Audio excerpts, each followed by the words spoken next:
Every once in a while as president, you get to invite close friends into the Oval. I was kidding these guys before. This is American labor, and I've said from the beginning of my campaign throughout my whole career, the middle class built this country and labor built the middle class. And I think we have an incredible opportunity to make some enormous progress in creating jobs, good paying jobs, Davis-Bacon, prevailing wage jobs, to rebuild the infrastructure of this country in a way that everybody knows has to be done. I promised, and a lot of these folks have been my friends for a long, long, long time. As they say in parts of my state, these are the folks that brung me to the dance.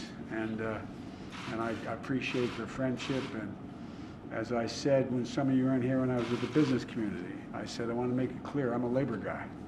And there's no reason why it's inconsistent with business growing either. So what we're doing here today, I asked them to come in. We want to talk about the Recovery Act we have here that we're trying to pass, and I think is going to get done, and building infrastructure in this country.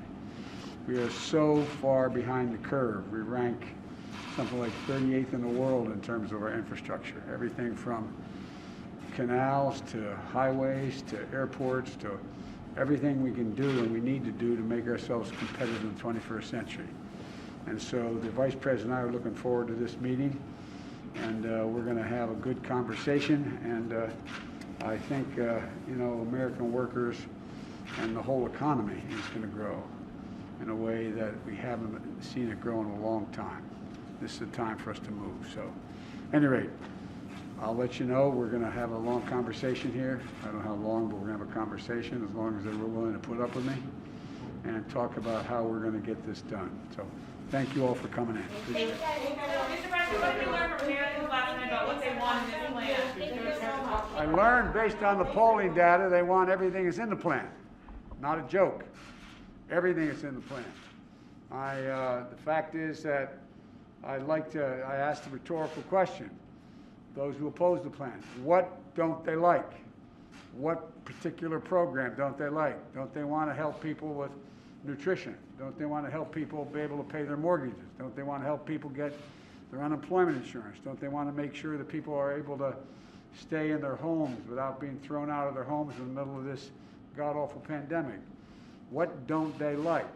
And the truth of the matter is, the polling data from last night and all the polls you've all done, they come from you guys, not you personally, but your networks and your organizations, show that somewhere between 64 and 69% of the American people think we have to do this. And it's not about the money, it's about, in order to do everything from open schools as we should, to make sure that we're generating income for people who are in real trouble.